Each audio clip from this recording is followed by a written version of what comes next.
¿Sabía usted que México ocupa el primer lugar a nivel mundial en estrés laboral? Pues aunque le resulte difícil creerlo, así lo señala la Organización Mundial de la Salud. De acuerdo a sus estudios, el 75% de los mexicanos padece el síndrome de burnout o fatiga por estrés laboral. Y este es el tema que hoy nos hemos propuesto abordar en nuestro programa Entre mitos y realidades. Bienvenidos y vamos ya con Catalina para que nos presente a los especialistas. Gracias, Pilar. Y no cabe duda de que la industrialización nos ha traído problemas tan graves como lo es este tipo de estrés.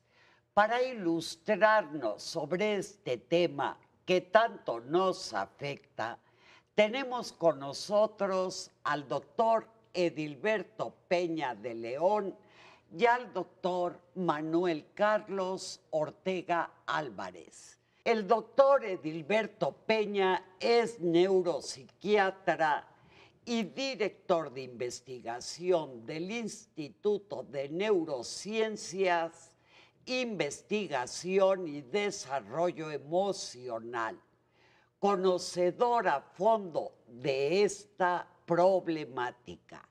Y el doctor Manuel Carlos Ortega Álvarez es jefe del área de enfermedades de trabajo de la División de Riesgos del Trabajo del Instituto Mexicano del Seguro Social. Y sin más, yo te pregunto, Edilberto, ¿qué es el estrés laboral?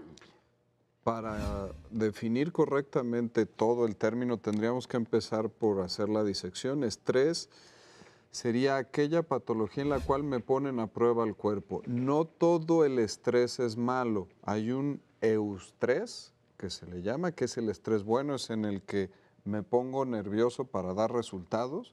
Y hay un distrés, que es el estrés malo y es el que me paraliza y que no me deja funcionar. Si esta definición de estrés la llevamos pues al ámbito laboral, es cuando los retos de mi trabajo cotidiano me llevan a sufrir de más y a tener incapacidad para poder funcionar al 100% de mis potencialidades. Manuel, ¿sabemos cuáles son las causas del estrés laboral?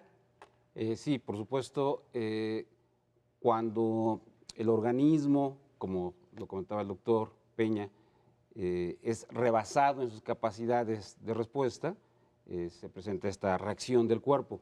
En el caso del trabajo, sabemos que los trabajos que generan más estrés son aquellos en donde las exigencias que se le hacen al individuo rebasan su capacidad y sus recursos. Sería una de las principales causas del estrés laboral. Otra causa más es cuando el individuo tiene poco control sobre su trabajo, ¿no? Donde le impone una serie de tareas y donde no puede controlar decisiones al respecto. Y finalmente la tercera causa, así de manera muy global, sería aquellas en donde el individuo, al estar trabajando durante su trabajo, no tiene esta posibilidad de recibir apoyo de las personas más importantes, de las que él esperaría el apoyo, y entonces queda ahí solo, ¿no? Una precisión más que quisiera hacer es que cuando hablamos del estrés laboral, no forzosamente estamos hablando de un problema de salud. Es decir, hay grados de estrés laboral y en un sentido, ¿no? Todos en algún momento podemos pasar de ese eustrés, como se comentaba, ¿no? A una situación ya de tensión, ¿no? Hay otra gran clasificación del estrés en general y que aplica muy bien al estrés laboral y que es lo que lo hace tan importante, y es que el estrés también lo podemos dividir en estrés agudo y en estrés crónico, ¿no? Todos en algún momento pasamos por un estrés agudo, ¿no? Desde un... O sea, agudo es puntual, en el momento. Es instantáneo, estamos a punto de chocar, nos asaltan, entonces el cuerpo reacciona ante esto, se libera una sustancia que se llama adrenalina y entonces viene una serie de cambios en el cuerpo que son necesarios además, ¿no? El problema, y ese es el problema con el estrés laboral, es que hay otro problema, otro tipo de estrés que es el estrés crónico, ¿no? Ya no es una hora, no es un día, no es una semana, sino son semanas y semanas y semanas que se va acumulando. Todos los días. Y justo los ambientes laborales no saludables generan este tipo de estrés, ¿no? Este estrés crónico, que es un estrés totalmente dañino, ¿no? ¿Qué síntomas tiene Edilberto? Hace un rato mencionaban una palabra que hay que puntualizar, que es el síndrome de burnout. No hay una traducción exacta al español, pero sería el síndrome de desgaste laboral. Y ahí es donde podemos encontrar estos síntomas. Hay un cansancio exagerado, no se te quita si te mandan a vacaciones o si descansas todo el fin de semana.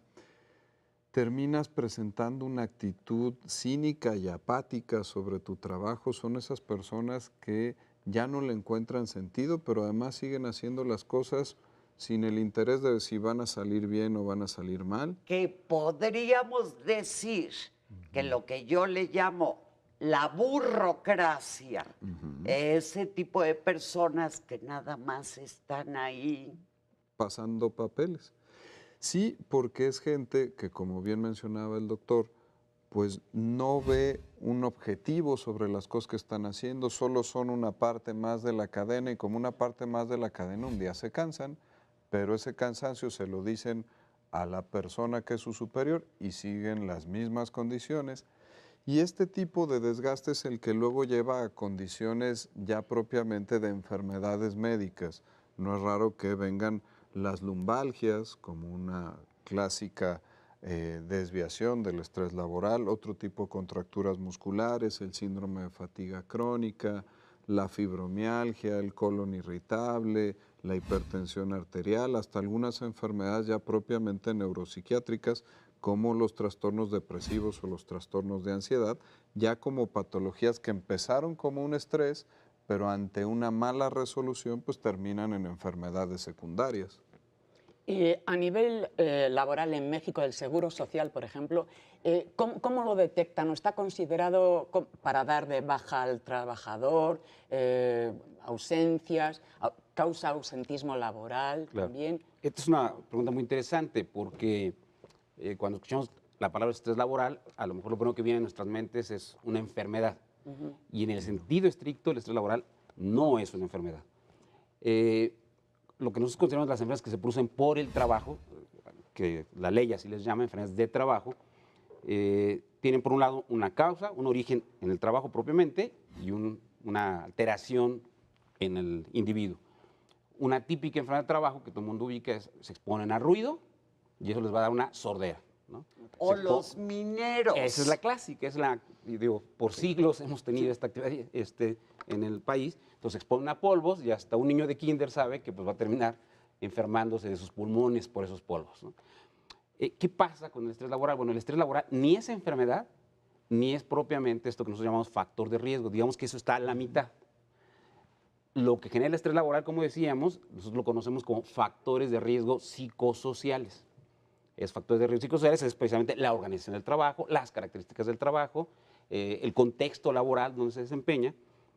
Y cuando esta situación, decíamos, se sostiene por mucho tiempo, entonces se presenta una serie de entidades que no son todavía médicas propiamente, no son patologías, pero sí ya están definiendo claramente que el organismo está sufriendo por esta exposición, y uno de ellos justo es el burnout, ¿no? El síndrome de desgaste. Hay otro más, por ejemplo, también muy conocido, que es el mobbing, ¿no? El acoso laboral, ¿no? El acoso. Que, insisto, no son enfermedades, pero que ya nos hablan claramente de que hay un problema en la organización laboral y que está generando esta reacción en el individuo. Un tercer término que sigue sin ser una entidad médica como tal, pero que tiene que ver con esta exposición crónica al estrés que se produce en el trabajo, se llama karoshi. Es un término que se acuñó en Japón y que su traducción es muerte en el trabajo. Digamos que es la manifestación más grave de una exposición durante mucho tiempo y a una gran intensidad del trabajo. Entonces, estas tres tienen sus traducciones, ahora sí, médicas como tal, y que podríamos agrupar en dos grandes entidades. Una son las del comportamiento, ¿no? Trastornos mentales del comportamiento, que es justo la especialidad del doctor Peña, y la otra, que es las afectaciones ya propiamente orgánicas, ¿no? Es decir, donde no es el comportamiento, no son los procesos mentales los que están alterados, sino es propiamente el cuerpo. Y está desde los trastornos del tubo digestivo, ¿no? Una persona muy estresada, pues tiene problemas, como se comentaba, y la otra, que ya decíamos es de mayor repercusión, son los trastornos cardiovasculares, que van desde un incremento de la presión, ¿no?, hasta problemas ya de infartos, tanto a nivel del corazón como del cerebro, que es, como decíamos, la expresión más grave de Manuel, este pero problema. entonces, o sea, yo voy al médico y le digo, oiga, que tengo estrés laboral, eso no me incapacita. Es correcto. Lo que me incapacita Es las consecuencias ya consecuencias mentales y orgánicas, o físicas. físicas, que dependiendo de lo afectado que esté el cuerpo, podrá o no generar, por supuesto, una incapacidad para el trabajo e incluso una secuela por esto mismo. Edilberto, pero de acuerdo a la maldición bíblica, Adán, ganarás el pan con el sudor de tu frente. Todos los que llevamos tantísimos años trabajando, ¿no caes solo por ese hecho en un estrés laboral? Depende mucho de tus reservas y de tus mecanismos de defensa contra los que tú puedes luchar a las condiciones del estrés de tu trabajo. Entonces, no a todos les va a pasar igual.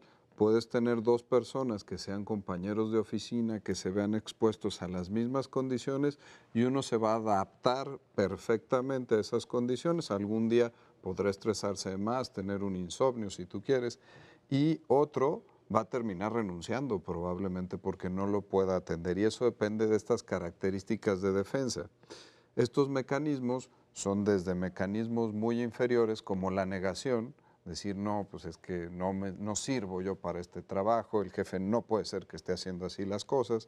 Los que procrastinan, que van dejando hasta la última el entregar el trabajo para sentirse incluso más estresados al final, hasta los mecanismos superiores mencionamos, que un ejemplo es la sublimación, como me voy organizando y me voy dando cuenta cuáles son las características de mi trabajo y entonces desarrollo incluso yo una agenda especial y una manera que sorprende al jefe y doy un nuevo manual de procedimientos para que el área funcione de otra manera. Entonces, dependiendo de tu armamento, es como tú te vas a ir defendiendo contra el estrés.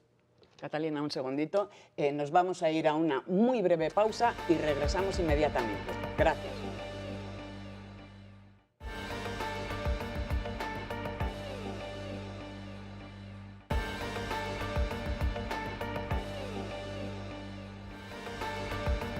Manuel, acabamos de comentar este punto de si la rutina, el llevar años trabajando te harta per se por sí mismo. Tú tenías algo que decirnos. Sí, sí, sí. Y bueno, ante esta pregunta, si el trabajo tiene que dañar, y sobre todo cuando es por tantos años, bueno, la respuesta es un contundente no. No tiene por qué dañar. Y es más, en esa misma referencia bíblica que hacías, dice otra porción, que no hay cosa mejor para el hombre, sino que su alma se goce en su trabajo. Es decir, el trabajo es una bendición. El trabajo es salud. Una persona que trabaja en un ambiente saludable va a ser mucho más sana que una persona que no trabaja. Y eso lo vemos en la salud física, ¿no?, pero también en la salud mental, ¿no? Entonces, el trabajo favorece esa salud mental. No es fácil encontrar un lugar de trabajo saludable. Todos los trabajos debían ser saludables. Desafortunadamente, nuestra cultura laboral muchas veces descuida esa parte. Pero en últimos tiempos se ha visto que la inversión en la salud del trabajador física, que es muy clara, ¿no? Sí. El usar su equipo, el contener los ruidos, los polvos, pero invertir también en esa salud mental, que es el tema de nuestra plática, va a redituar en una mayor productividad. Porque una persona que está sana emocionalmente, evidentemente va a ser mucho más productiva que una persona que no está sana emocionalmente. Es que los patrones ahora están entendiendo esto y propiciando este ambiente laboral saludable, no solamente para el bienestar del trabajador, sino para el bienestar de la propia empresa.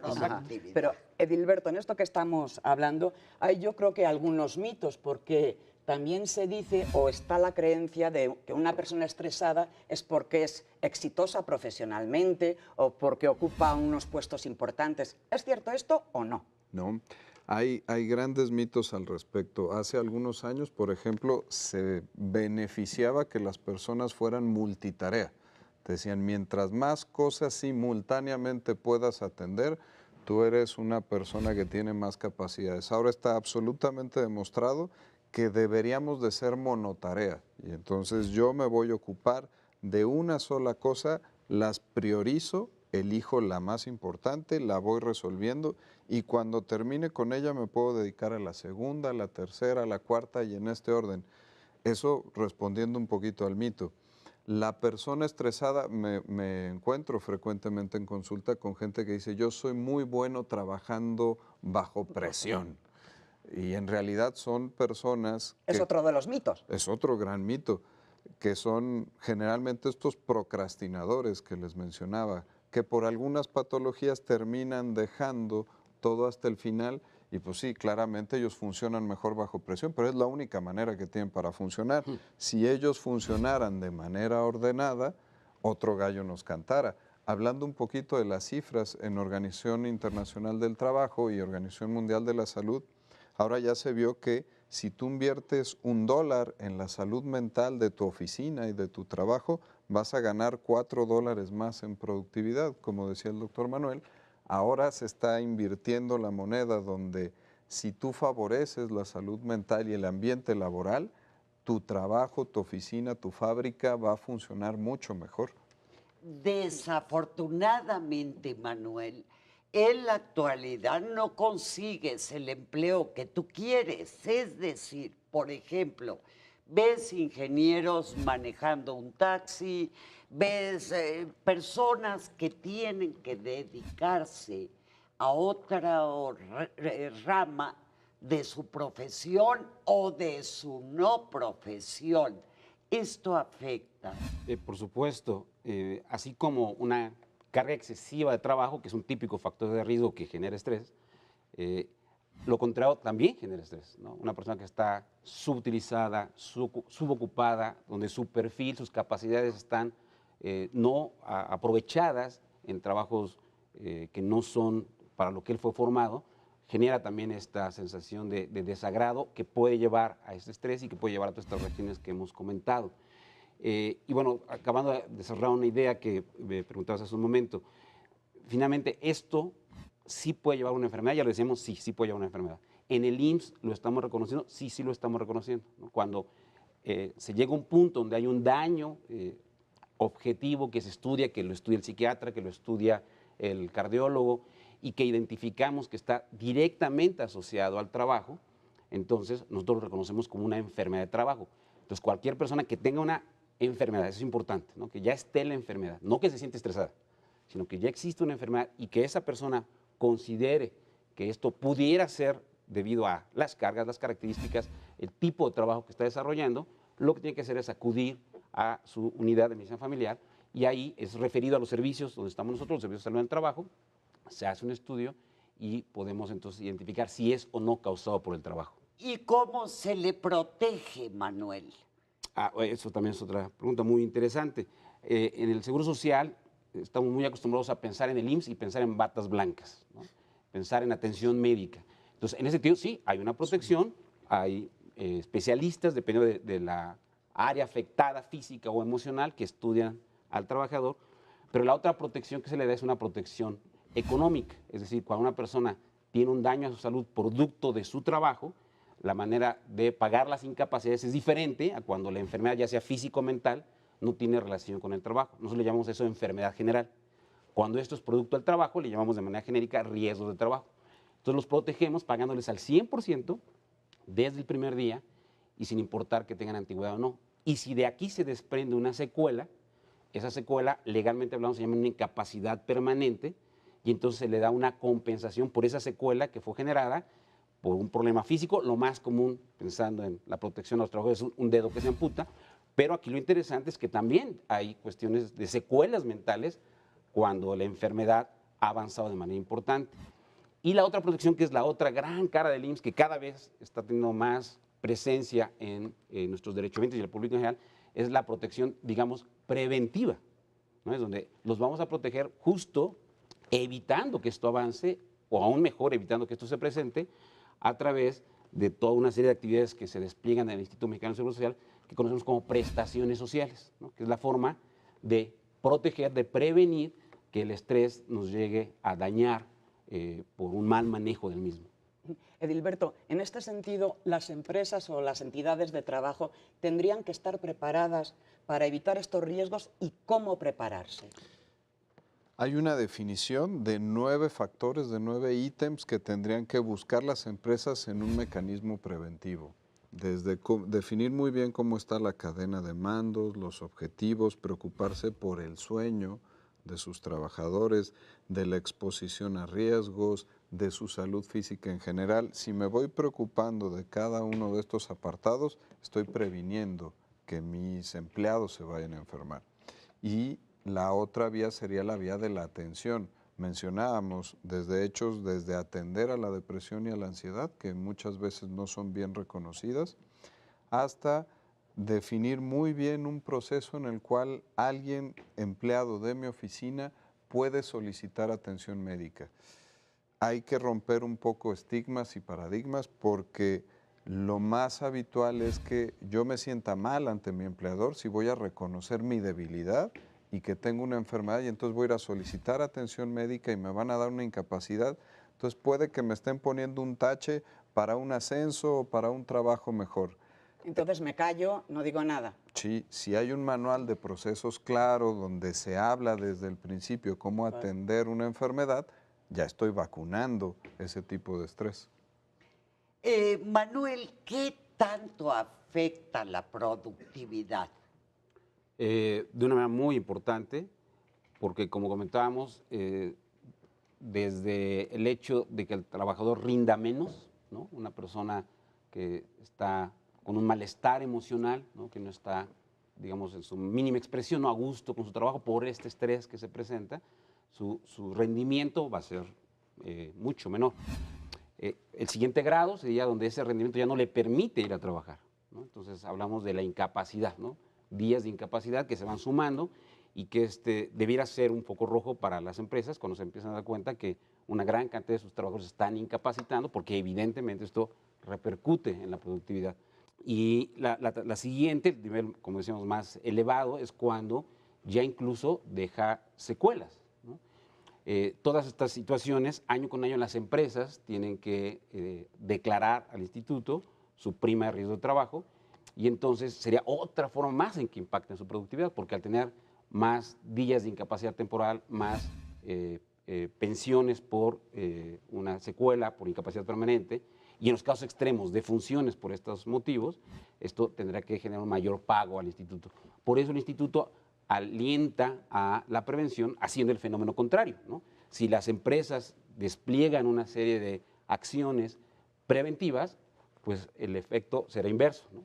Será gente, como decíamos, más productiva, más contenta con su trabajo, gente que no va a faltar por estos motivos, gente que no va a tener secuela, y la prima del seguro de riesgo de trabajo disminuye un punto porcentual año con año cuando hay menos de estos eventos con respecto al año anterior. Edilberto, entonces esto quiere decir que está totalmente correlacionado el que ocupemos el mayor lugar, nivel de estrés laboral, el mayor lugar de los países de la OCDE en horas trabajadas, pero paradójicamente somos del país con menos productividad. ¿Cómo romper este nudo, este círculo? ¿Por dónde empezamos? Ajá. Mencionábamos ya algunas estrategias ya particulares hacia las personas. A mí me gusta manejar 2 tipos de estrategias. Voy a ser tantito técnico, pero las voy a explicar. Unas son las que tienen que ver con la atención plena, o que en algunos ámbitos se conoce como mindfulness, que es estar en cada momento en la situación que estoy viviendo. Si ahorita estoy flojeando y viendo la televisión, estoy disfrutando de lo que estoy haciendo. Hacer una sola cosa a la vez y concentrarme es parte de un entrenamiento. No crean que es algo fácil que se hace en un fin de semana. Y ahí tenemos mucha ayuda incluso de la tecnología. Hay aplicaciones que ayudan a hacer mindfulness, hay videos de YouTube para hacer todas estas cosas. Y las otras son las técnicas cognitivo-conductuales, donde me enseñan, mencionábamos hace un rato, a identificar el sentimiento que me produce una conducta de mi patrón, a definirlo de forma adecuada, a graduarlo, a ver los mecanismos con los cuales yo puedo responder y adaptarme, y entonces, de acuerdo a cada trabajo, defino yo mis prioridades, hago las que son urgentes, agendo las que no son urgentes, distribuyo el trabajo y delego. Todas estas características que muchas veces no nos enseña nadie a hacer y que las vamos aprendiendo sobre la marcha, ya hay procesos muy claritos que disminuyen mi exposición al estrés de manera personal. En general, Manuel, hay buena voluntad patronal para que los colaboradores, digamos, tengan un ambiente de trabajo saludable. Se está generando, ¿no? Aunque este problema del estrés laboral es histórico, o sea, últimamente todo el mundo habla de él, pero la verdad es que tenemos décadas viviéndolo, ¿no? Una evidencia de esto es una película muy interesante que se llama Tiempos Modernos, no sé si la recuerden, con Chaplin, en donde justo el tema de la película es esto, ¿no? Estamos hablando de hace décadas. Entonces, siempre ha existido, pero es un hecho que esta modernización de la forma de organizar el trabajo sí está incrementando a las cifras que de hecho ya se comentaban. Así es que se han desarrollado, por un lado, estrategias gubernamentales por parte de la Secretaría del Trabajo, ¿no? Donde crean esta conciencia en el patrón, ¿no? en los empresarios. Y por otro lado, sí se ha buscado que el propio trabajador sea consciente de que no solo su cuerpo se puede dañar, sino también su mente, y estamos transitando hacia esa mejora en el concepto de la salud mental. Gracias, pues no queremos estresarnos, pero llegamos al final de nuestro programa. Gracias a nuestros invitados por permitirnos entender este padecimiento al que no le damos la importancia debida. Deseamos que sus recomendaciones les sean útiles y los esperamos en nuestra próxima emisión de Entre Mitos y Realidades.